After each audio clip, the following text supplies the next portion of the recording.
Je, ukikutana na mkanganyiko huu utafanya nini? Hebu msikilize huyu. Kila siku nasema usile ugali, watu wengi wanapaniki, wanasema sasa tusipokula ugali tutakula nini? Sasa nisikilize, kama una kisukari usile ugali. Cha kufanya, kula protini, kula vitamini, kula na matunda yasiyokuwa na sukari. Achana na soda, achana na vyakula vya wanga, achana na vyakula vya ngano. Hacha kabisa hivyo vyakula. Nikisema kula protini, maana yake namaanisha hivi: kula mayai ya kuchemsha, kula mayai ya kukaanga, kula samaki, kula nyama, kula dagaa. Okay? Hivyo ni vitu ambavyo ni rahisi. Kula maharage, kula kunde, kula mbaazi. Hivyo ni vyakula ambavyo ni rahisi. Kula bamia, kula nyanya chungu, kula biringanya. Hivi ni vitu ambavyo vinapatikana kwa urahisi.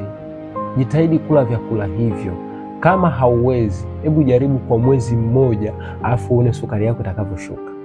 Jitahidi kwa mwezi mmoja tu, kwa sababu kuna watu tayari wameshatengeneza tabia ya kula ugali. Yaani kuna watu kula ugali kwao ni kitu cha kawaida. Sasa unakula ugali lakini unajiua.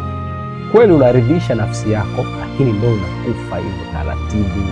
Na sukari haiui nje, inaua ndani kwanza. Wewe ndani tayari umeshaanza kuchakaa vya kutosha, kwa sababu kabla hujagundulika una ugonjwa wa kisukari, sukari ilikuwa inajijenga, ilikuwa inaathiri seli, ilikuwa inaathiri mshipa ya damu. Hasa hapo mwenyewe tayari umeshafanyaje? Umeshaathirika vya kutosha. Bado umeung'ang'ania ugali. Kwanza sasa hivi acha ugali. Kula mayai ya kuchemsha, kula magimbi, kula viazi vitamu kwa kiasi, kula miogo kwa kiasi. Okay?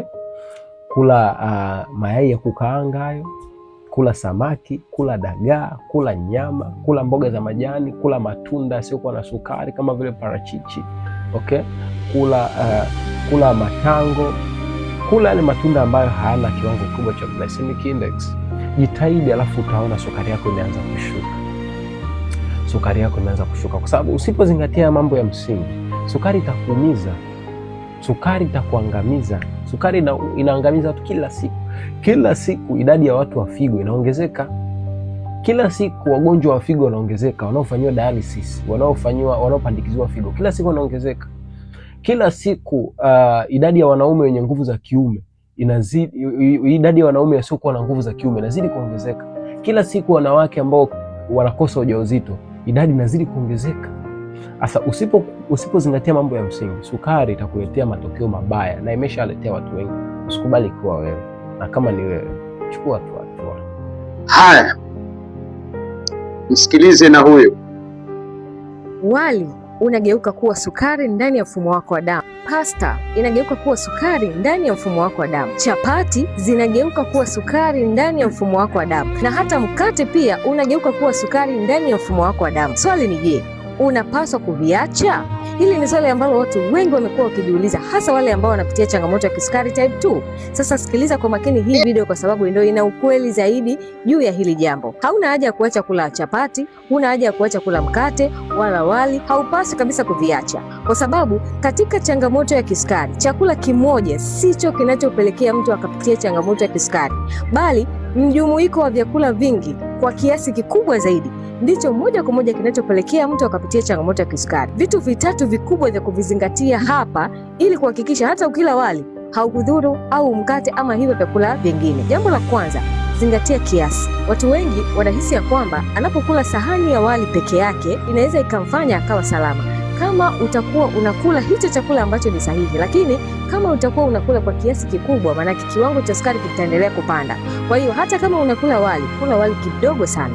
Jambo la pili, zingatia aina ya wanga kwenye hicho chakula chako. Kwa mfano, utakapochukua wali kidogo sana, lakini ndani ya ule wali kumbuka, kinachohitajika ni nyuzi, yani fiber, ndiyo inaenda kusaidia kiwango chako cha sukari kikafyonzwa kwa utaratibu maalum. Sasa hapa unatakiwa uzingatie kula vyakula ambavyo vina fiber zaidi.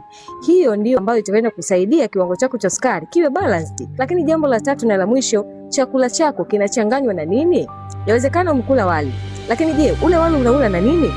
Hili ni jambo muhimu sana la kulizingatia katika sahani yako ya chakula. Kama utakula wali, kumbuka wali unatakiwa uwe kiwango kidogo sana, lakini kizidiwe na mboga mboga, kwa sababu ndani ya mboga mboga ndio kuna nyuzi zinazohitajika zaidi.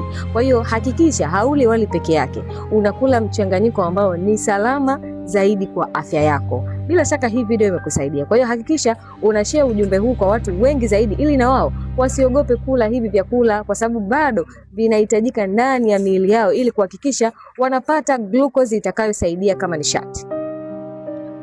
Haya, kazi ni kwako.